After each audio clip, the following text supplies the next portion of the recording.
Booktown on Sunday is presented by Creative Clunes, a vibrant rural hub that supports making, telling and sharing stories in all art forms. This is a very Melbourne book, isn't it? It's wonderfully Melbourne. So if you haven't read it and you want to read a local book, as it were, this is the way to go. Andrea, people don't always realise that when I'm preparing for something like this as a chair, you don't just read the book, you actually go in and read all the reviews, and you go and look at all the recorded interviews and things like that to just get a feel for what's going on. And one of the things that struck me enormously in my research was that these characters are not just vehicles to tell a story, and they're not necessarily people you know in the real world, but they are definitely people you know in your world. They come and have drinks with you. They probably still do, that you know them very, very well. So, I thought that was really fascinating. It's a very character-driven book, so why don't we begin by you telling us about these characters and your relationship to them? And yes, do they come still and have afternoon tea? They never had afternoon tea. Have a drink?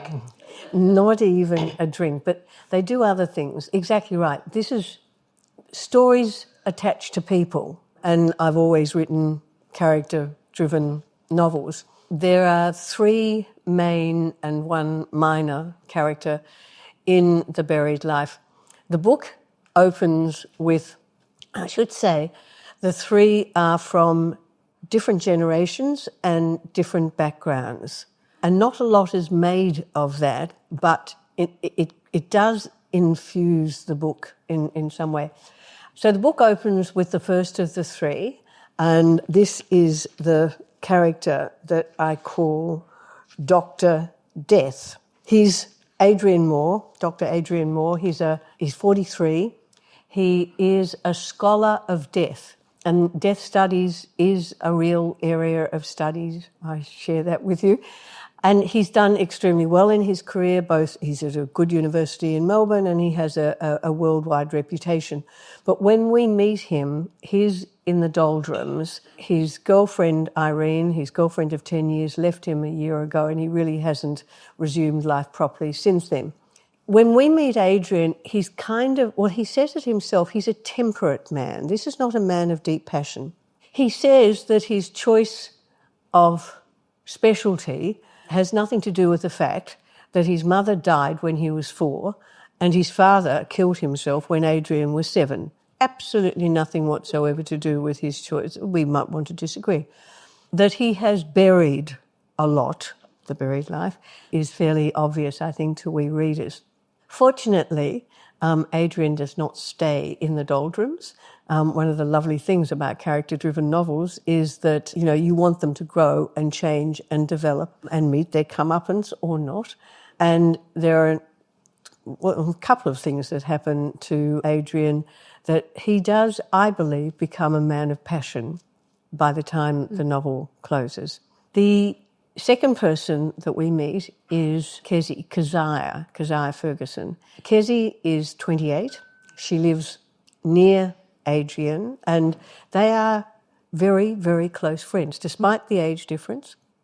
In fact, they have, as Adrian says at one stage, very little in common, except they're both rather partial to women. Kezi was raised in a fundamentalist Christian environment, and she started to have doubts about religious doubts, and also her own sexuality meant that she was not welcome in that community unless she made changes. She left when she was 17 and has been independent since, and is an admirable young woman, I think. She makes handcrafted paper, that beautiful, beautiful paper. That's her job, and of course it doesn't pay the bills, so she works at a call centre a couple of nights a week as well. Most people in the arts do. So she's number 2. And it's interesting. They live quite close together. They live literally a block away from each other. So they see a lot of each other. Adrian comes to her place, she cooks. He doesn't. He comes to her place and sits at a kitchen bench for dinner. They go to the local pub. It's a close. There's something about Adrian that's quite young, really, isn't he? You know, and the beginning of the novel, he's quite immature in some ways. You know, that's really interesting. Nobody has actually picked that up. He's not fully developed. No, he's not. It's true. I mean, 10 years with Irene didn't do it, and he was raised. Previous lover. Yeah, he was raised when his parents died. He was raised by the two sets of grandparents, basically 1 week around, with 1 week with one, 1 week with another. You know, when you have to squash so much down, a lot of things get squashed down that you don't perhaps intend to be squashed down. And I think that certainly has happened to Adrian, but fortunately the squash goes during the course of the novel.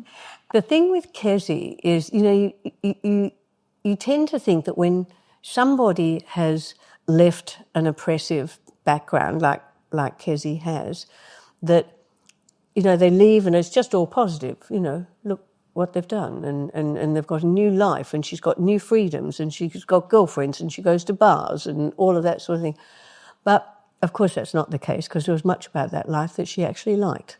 The structure, the sense that somebody loved you, not just God, but, you know, your parents and the other people in the community. And she doesn't regret what she's done, but she's taken a very, very hefty loss. And the biggest loss is the loss of her parents. The parents, she wants their love. She wants them to accept her as she is. But as a number of people in her life now say, it's never going to happen. So that doesn't stop the longing. The third person is Laura. And Laura Benedy. Laura is in her late 50s, 58. She is a town planner. She's done very well in her profession. And she has been long married and long in thrall to her husband, Tony. In fact, they met at university. And from the moment she set eyes on him, she fell for him. And he knew that. He knew that. So one of the lovely things about writing my sorts of novels is that the reader often knows things that the other characters don't. I think we know more about Laura's situation than Laura knows about her situation. There's no doubt about that. So, and again, her situation, well, they all move. I mean, this is a novel that's about friendship.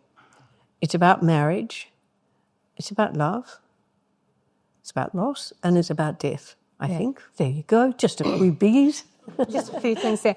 And, of course, it's also about control. Oh, God, yes. Yeah. So one of the fascinating... And see what I mean about these characters being alive? You know, they're very, very real, aren't they? You probably know when their birthdays are or something, you know, that's fabulous, that kind of thing. I tell you what I do. I do, up above my desk, I have a card that has their birth year, always their birth year, and sometimes I add in the month as well, because, see, these people are made up, but they've got to appear as if real. And, I mean, the interesting thing of all of the characters, the one I was most concerned about was Laura, but it's amazing the number of people, women and men. Oh, and men. Oh, yes, and men, who've said, gay men, I have to say, so it's different, yeah. Who've said that, no, it's different because someone commented, but it is different. The idea of control, whether it's control, perhaps I go back to, I was interested in death and I was interested in uncertainty. The one thing that we all experience is death, and the one thing that characterises the human project is that our life is cut through with uncertainty. Two things common to us all, and yet we flee from them. You know, so many people are frightened about death, and so many people do lots of things to try and either push uncertainty at worst, put down roots to bring certainty in their life. And one of the things that they might do is religion, fundamentalist ideology, and fundamentalist relationships. Because I do think that there are relationships that are based on a number of set principles that never, ever get questioned. Yes. And I think that's the case with Laura. Laura. I won't say any more. Yes, her husband is... Well, he has all the trappings of the great novelist and the great academic and all the... which she pays for. She pays for. Yeah. Yes. But like she he has the think- pen and he has the study. She thinks he's brilliant.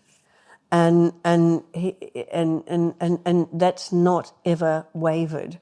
So, and you know, when you believe something fundamentally, that you look at Trump now, you believe something fundamentally. So if he does something, you know, says something stupid, it's because he's got a cold, or he had too many drinks, or because somebody fed him a stupid line. Probably that. Yeah, somebody else's fault. But what is not questioned is his essential brilliance. Yes. But control is a factor in this novel, and the fact is that there are certain things over which we have absolutely no control whatsoever. And it happens. And of course, death is one of them. Absolutely. And this fear of death rushes us into controlling modes and controlling situations. Yes. And of course, it all sort of comes like this and amalgamates, and everyone meets each other over cheese. Well, and I love cheese. And what did we just have out the back there? A little bit of cheese. So, could I read a page? Please do. Any stage you feel like reading a little bit. So Adrian and Kezzy, we meet them together in the first few pages. Yeah. Then we meet Laura, and we know that we meet Laura, she's concluding a huge project, and she decides at the end of the project that what she's going to do is she's going to give herself the afternoon, a special lunch, a special celebratory lunch at a cheese shop at the top end of the city. We, the reader, also know that Adrian is heading there too. So we kind of know that this is going to happen, but Adrian does not. I'll just read bits from it. Every chapter in this book is headed up with an epigram from, it's usually poetry. And just happens that this one happens to be by Dorothy Porter. How does the heart, that disobedient pump, make its choice?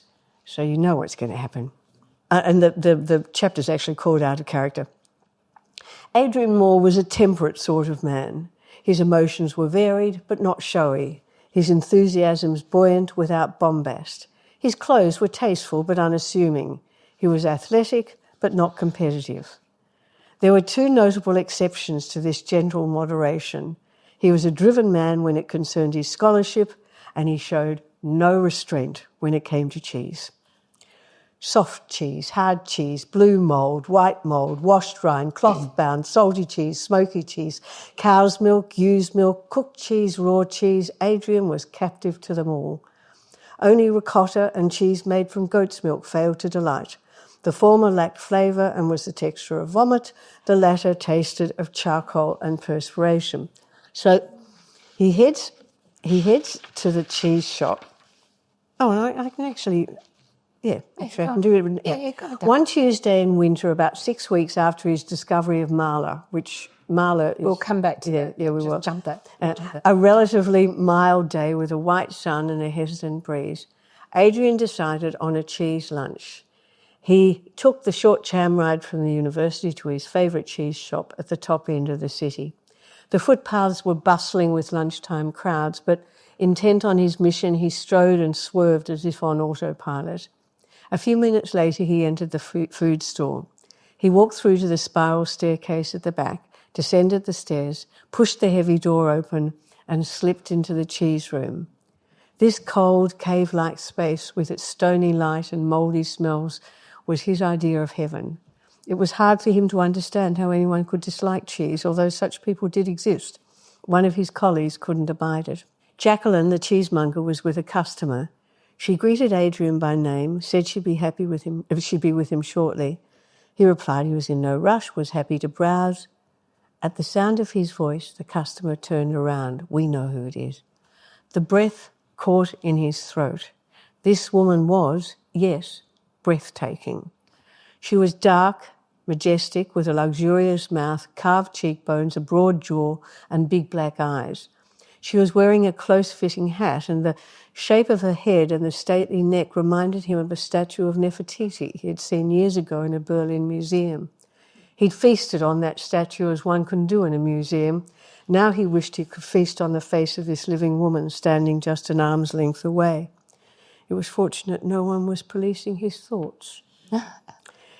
He thinks that she's much the same age as he is, and she's trying to choose a blue cheese, and she's tossing up between one that she knows well, the Colston Bassett Stilton, and one that's much rarer, the Oregon's famed Rogue River.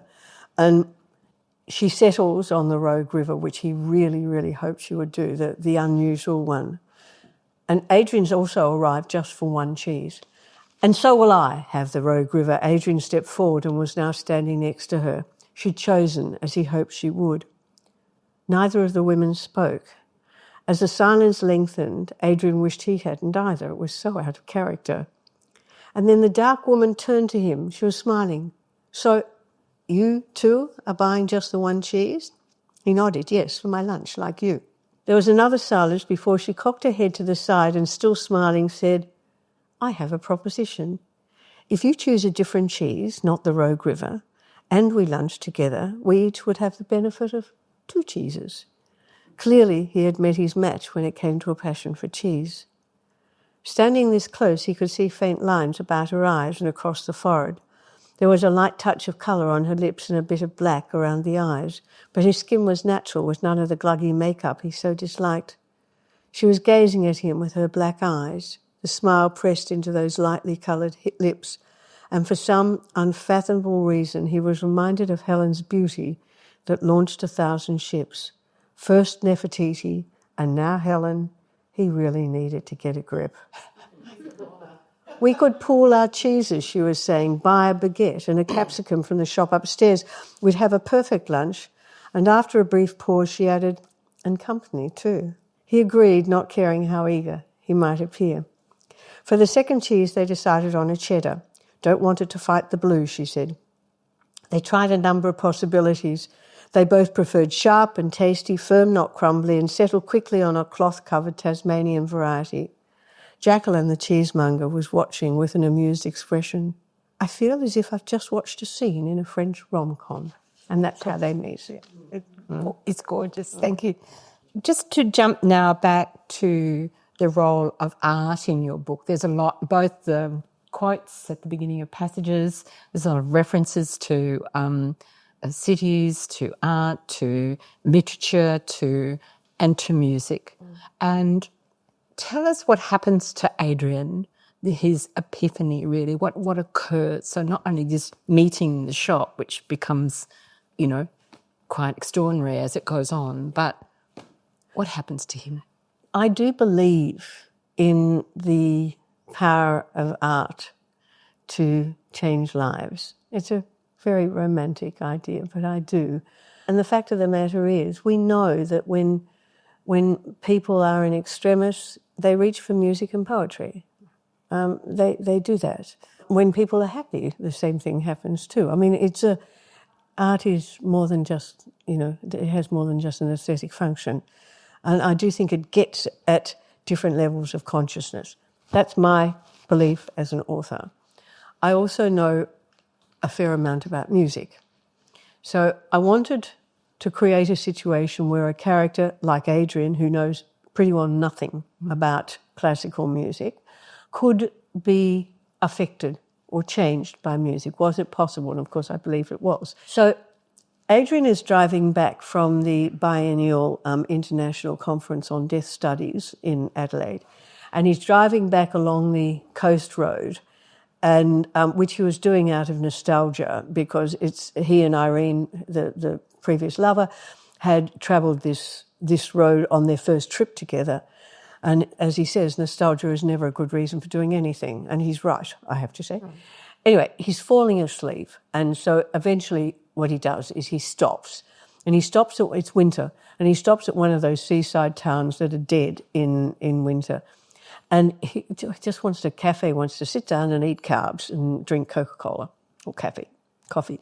And he drives up a windy hill, and there's a cafe. We're on the southern coast, and there's a cafe at the top of the hill, and there's the crashing Southern Ocean below. It's quite fabulous. And he actually sees along the side, he sees spots which were surfers. I mean, just crazy, he says, absolutely crazy. And he says they're waiting for a perfect wave, and people like him know that perfection never comes. We know that. Perfection is just that goal that you aim for. Anyway, he goes inside the cafe, and it's empty except for another old cafe, an old couple that are sitting there with their newspapers. Puts his phone down on the table, he orders his carbs, and it's a sandwich and a Coke, and it comes. And he's in that, that state when you're tired and you're tired, and suddenly he's alert, and it's a voice, it's a song, it's a singer, and it's a woman's voice, and it's just coming to him, and it seems to this song, but he keeps saying it's the woman's voice, the woman. It doesn't call her a singer. She seems to be somehow speaking to him. Then the voice keeps cutting out, and the orchestra comes in, and he keeps this twittering. He can't stand the twittering. He wants the voice back. There's quite a desperation in this very temperate man, I have to say. And the voice comes and goes, and the way he experiences it, the music in some way reflects on his relationship with Irene, that he's still caught in, but not after this, he's not. And he says there's something about this music, and he said he never felt that way about Irene. He never felt that way. Anyway, when the music finishes, he dashes to the counter where the owner is, and he says, and actually his bloody phone was on he could have recorded it himself, but he was quite caught. It was like this music seized him, and he actually says at one stage, well, he just says it's not saying, it's as if the music knows him. Anyway, he finds out that it's the final, very long movement, the Abschied, the farewell, of Mahler's Song of the Earth. And it's very long. It's over 30 minutes. And there's a contralto singing. The voice is just sublime. There's a lot of oboe, and the oboe sounds a bit like a contralto voice, so they go very, very well together, yeah. And the last word that's repeated over and over again in this piece is ewig, forever. So it's for farewell forever. And this music, as it was playing, he is thinking about Irene, that it's over. It's over. It's over. So what he does after that is... Excuse me, just a minute. Reflect on this. This is like a roadside calf on the middle of nowhere, where we're expecting to get some awful music and the music, and this piece. Yeah. Oh, and when he actually, that was the other funny thing. He asks the woman, she's a regular cafe owner in this country place, out of season. He said, what is that music? And she said, I don't know. She said, my daughter makes the playlists. And then what he does is, he's desperate. He says, your daughter's very musical. And then he says, mine's not. He doesn't have a daughter, but every now and then, as he says, it's been convenient to pull one out of the bag. Or even a son, or maybe one of each. So he does. Anyway, it turns out that the daughter studies at the University of Melbourne, where he teaches. Well, after that, they're bosom buddies, and she's the one, she backtracks and finds out what the music actually was. He then goes to his car, and it's flat top, like a plateau at the top of a huge cliff, and there's the waves crashing down below, and it's freezing cold. It's a bit like today. And he's sitting in his car, and what he does is he's such a scholar. Yes. When he wants to know something, to start a study, he goes to the archive of the New York Review of Books and puts in Mahler, and then he finds out a whole lot of stuff, and then he puts in Song of the Earth, and anyway, and he downloads some stuff, and that starts his research into Mahler. Of course, he realises very, very early on that as much as he might read about Mahler, it's not going to tell him why that music had the effect, that you just have to listen to the music and accept it. So that was almost the first time that he was beginning to realise, excuse me, my voice, beginning to realise that the knowledge he gets through scholarship is not the knowledge he gets through life, isn't it? That was it was a huge thing for him because he approached it like a scholar, got all the records, downloaded everything, found out all this stuff, but they had to keep coming back to that particular experiential thing.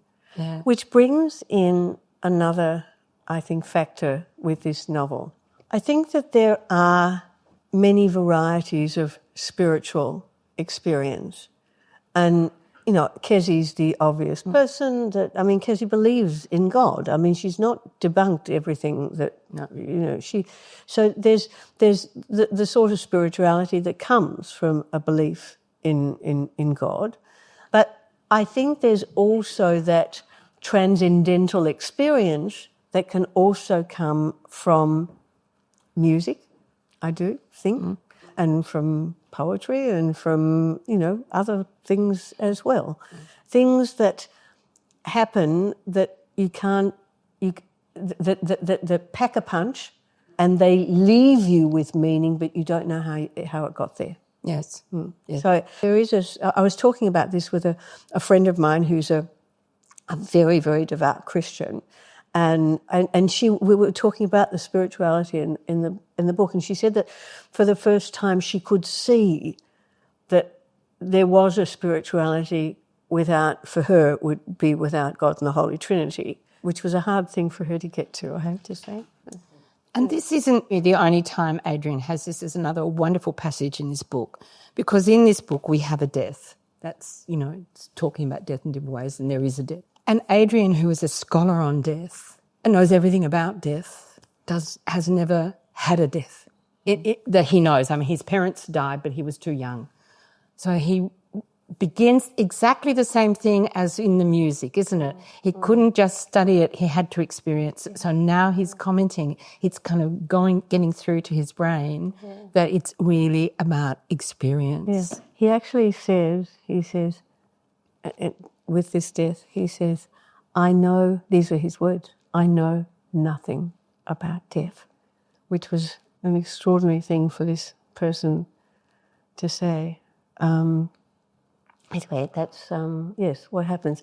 So, he's an interesting character, and I'm probably, while all three move, in perhaps more subtle ways, he moves the most. His life is very, very much changed by a number of things, and of course his meeting with Laura. But one of the things that, Kezzy, to me, the young one, so Kezzy 28, Adrian 43, Laura late 50s.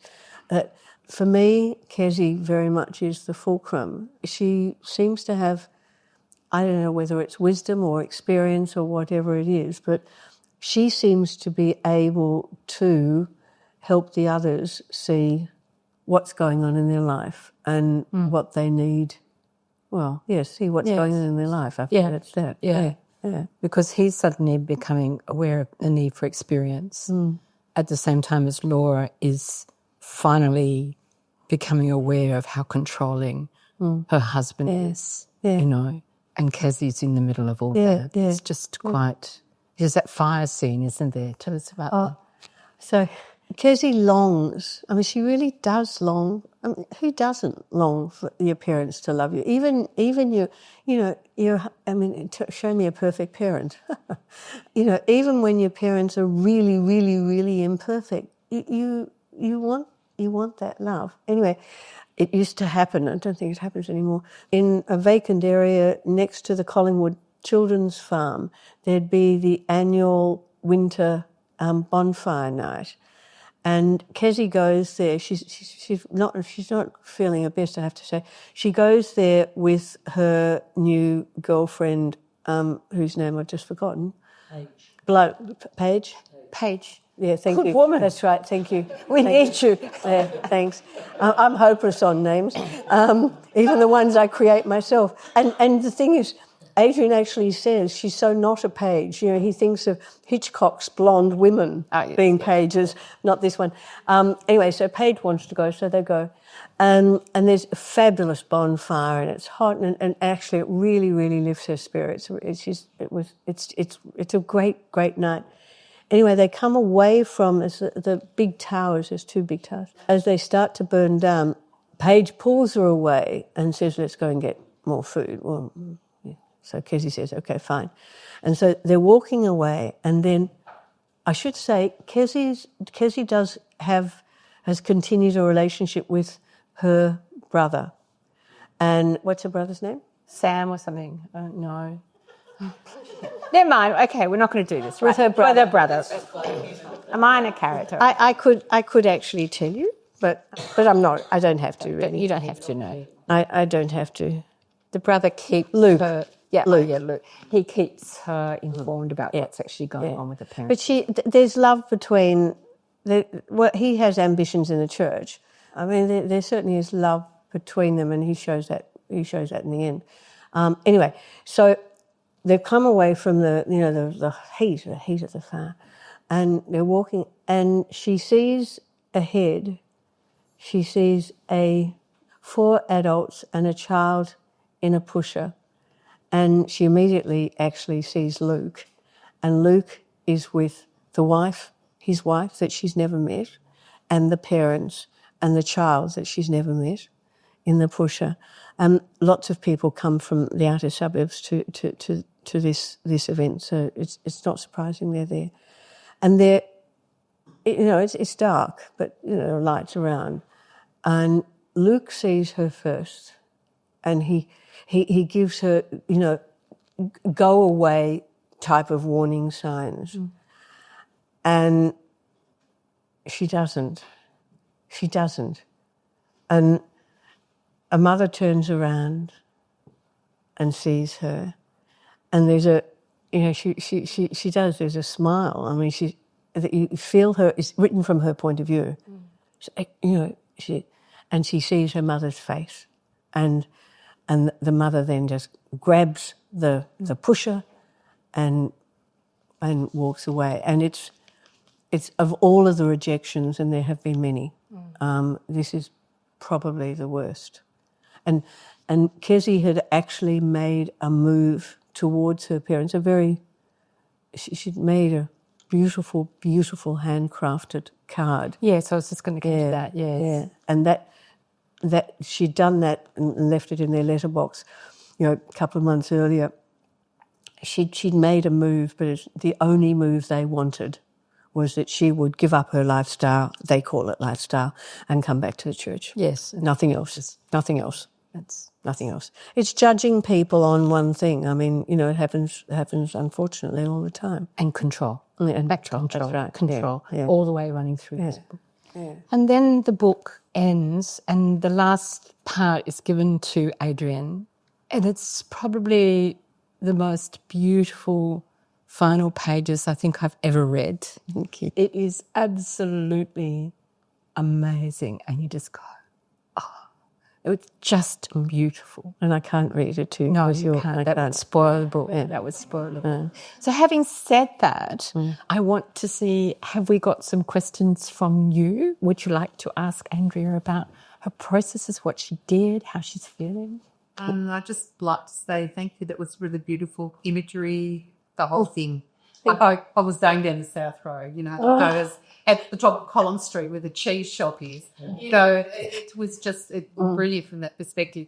But I just you talked about Kezzy's relationship, like how she kind of minded the 2 older people. And I just wondered whether that's generational. Like her generation is probably more open to accepting people the way they are, that kind of thing. Am I on the right track? It's an interesting point. I don't know. I mean, I don't know. I mean, particularly, Laura's, she was at university in the 80s. I mean, that was a fairly, lots happening generation. And Adrian works at a university. I mean, he should. I think there's something specific to Kezi.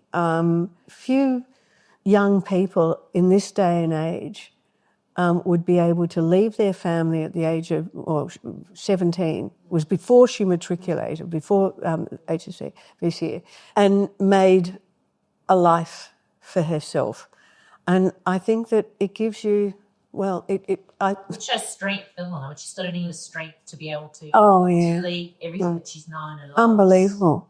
Yeah. To be her own true self. Yeah. And the interesting thing is that, I mean, you say to be her own true self, and yet, in order to do it, so much needed to be pushed aside or indeed pushed down. And when we meet her, and it's 10 years later, 11 years later, you'd sort of think, well, the longing for the parents would go, but it hasn't. Very kindly eating that. Yeah. That you need the love of your parents, and if your parents don't love you, it's time to really, perish on their children, whatever you get.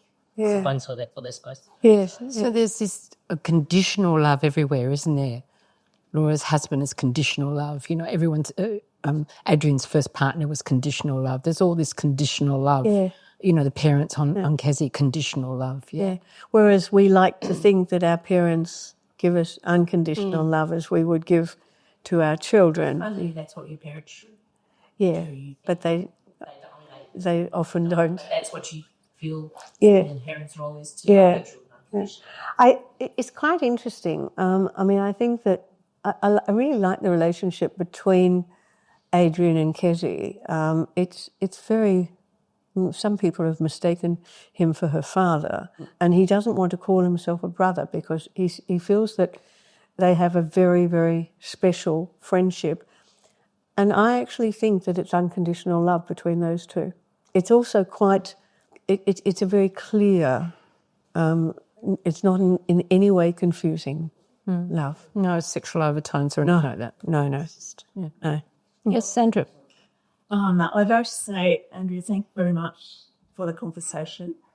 I actually bought your book, and the reason I bought your book was that I read the article that you wrote for The Australian. yeah. And in that article, you talk quite a bit about unrequited love. And that's something that really interests me. So I thought in this book that you would go back to that theme of unrequited love. But so I'm looking, the character that had the most impact on me, I guess, was Laura. And I do have an environmental planning master's degree. So I thought, oh, that's interesting. The relationship with her husband, so he didn't really talk about that much. And so I could understand that she's in a position where she finally realises that this is because she finds out that her husband's been cheating. And this isn't really the person that she thought he was.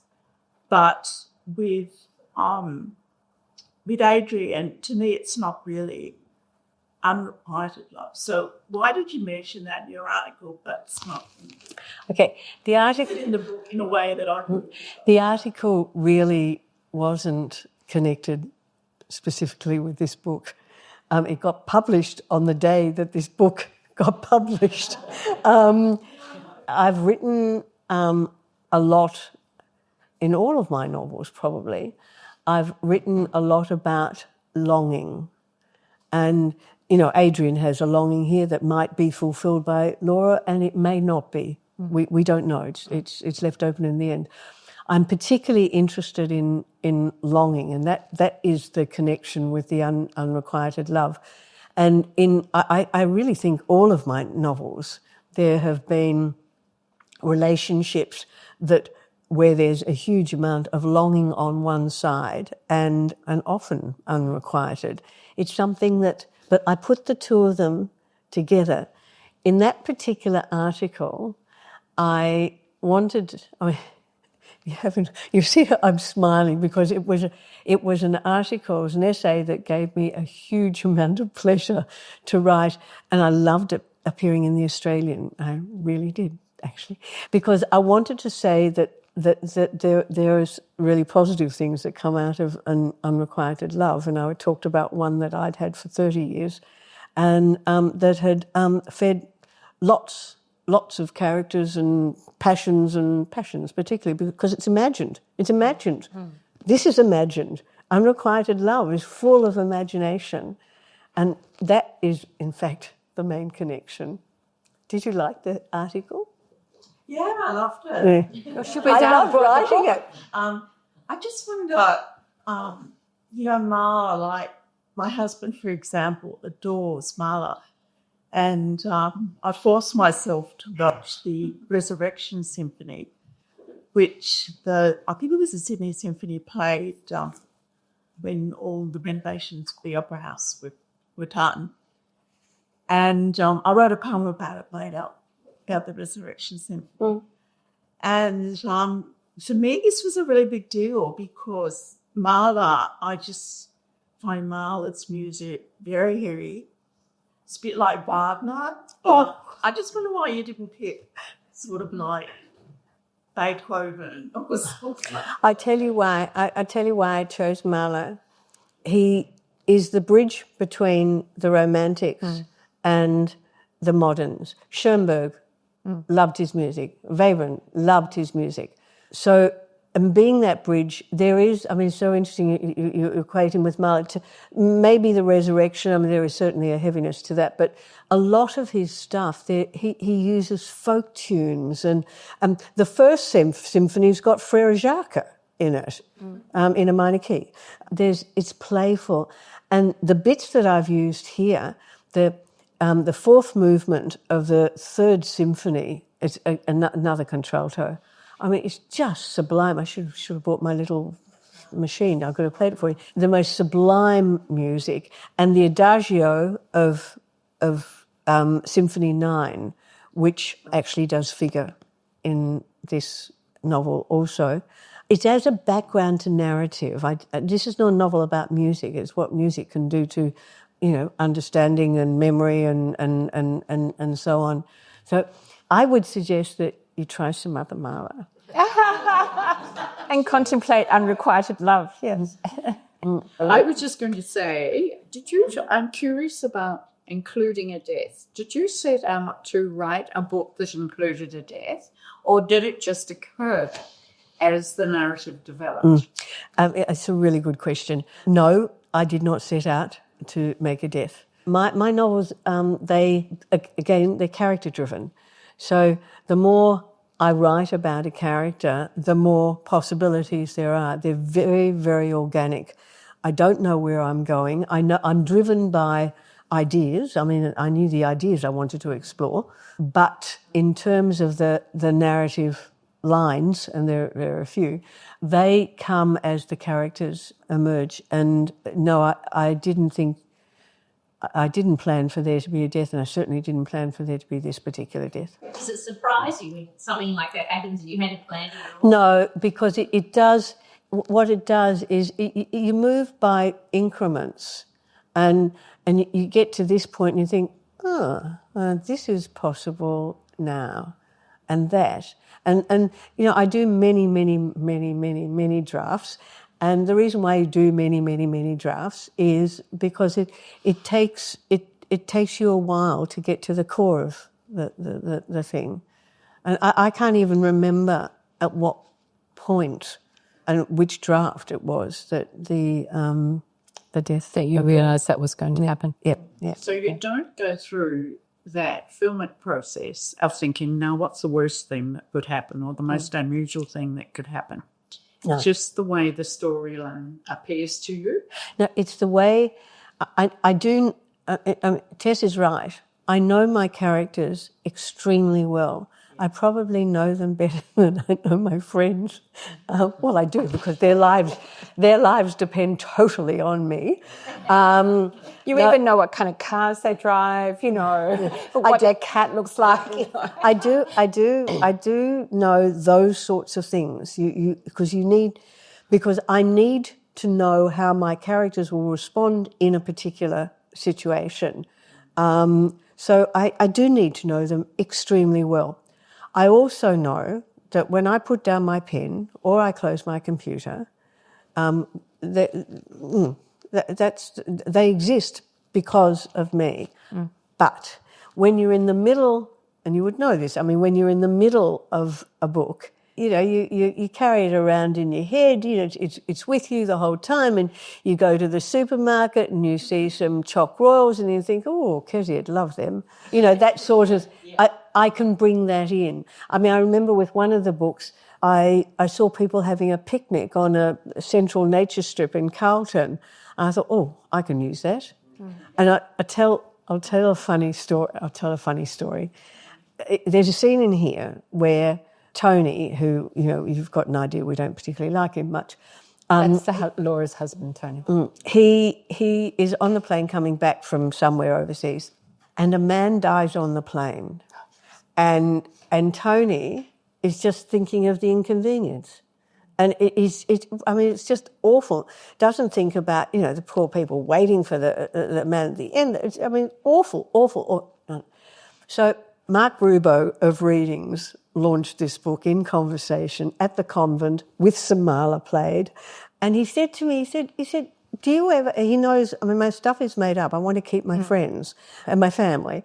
But he said, do you ever borrow things from people? And I said, well, yes. In this novel, I said, the dog in this novel is called Lottie. My dog Lottie died at the last draft, so I changed Henry, he was a male dog, old male dog, to Lottie, an old female dog.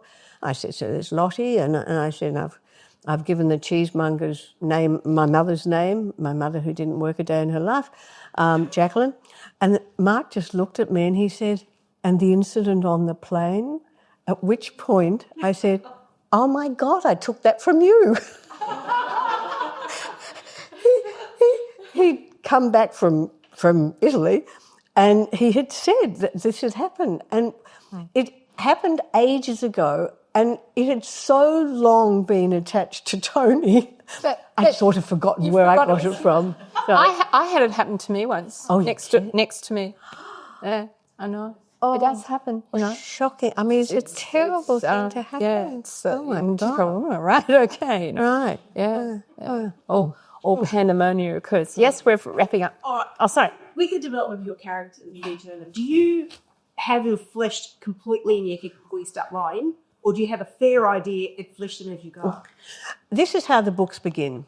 I finish the last book and there'll be stuff kind of still percolating around, and I start to read, and I read very widely. And during that time, the ideas that I want to explore will emerge. And the first ones were absolutely death and uncertainty, this one. Probably got something to do with my age. And at this point, I'm jotting, I make notes. And then the idea of Adrian came to, because I knew about this area of scholarship. And so the idea of Adrian came, and I'm jotting on pieces of paper, and I put the paper, these little scraps of paper, in a pile, because there's I don't know whether it's superstition or what, but once I start opening a notebook and writing lots of stuff out, then I know I'm writing a novel, and at this stage I'm not so sure. But there comes a time when the little pieces of paper start to mount up, and Kezzy came second, and her little pieces of paper, and then at that point, I know I'm writing a novel, and I get out generally a very expensive notebook. Writers are so cheap, I might as well have expensive notebooks, and I start writing. And at that point, no, they're not fully fleshed out, because it's actually through the writing that, you discover the possibilities. Any last questions? I'd like to pick up on what you said, Tess, at the very beginning. It's a Melper's book. And there's been a couple of times where you mentioned scenes or important events that happen in Melbourne shops and so forth. Is Melbourne a character? Could this story have happened any place? Yes, this story could happen anywhere. I've always been of the mind that, nobody apologises about writing about New York, London or Sydney. Well, bugger a lot of them. I've always liked to... most of my books have had certain... this is all set in Melbourne. All of the other books have had a portion set in Melbourne. And I think we have, a wonderful city, and it's been... And the city does actually play a role here, where Laura and Tony live and where the others live. It's the city is important. Yeah. I enjoy reading setting Melbourne because it's really lovely to get familiar. Oh, I know where that is. I know it's a place. And you obviously know the Spring Street food store. Yeah, exactly. Anne was telling me yesterday that she knows of a film that's just been filmed in Melbourne by an American company, and they're using Melbourne as the backdrop for 1930s. No, 1980s. No, 1980s New York. 1980s New York. Isn't that really interesting? Very interesting, but you can see how they could do it, and particularly the bluestone rather than the sandstone of Sydney. I mean, you can actually see that. Brick, actually. The factories in Collingwood. Oh, that's where I live. Well, there you go. Yeah. You're probably in the film. Oh, right. Okay. No, I'm Clifton Hillside, but that's right. And that's where Foy's were, Buckley and Nuns and Foy's and all that. Yeah. All those fabulous warehouses. Okay, we're done. Thank you very much. Right, thank you all. Incredible. Thank you.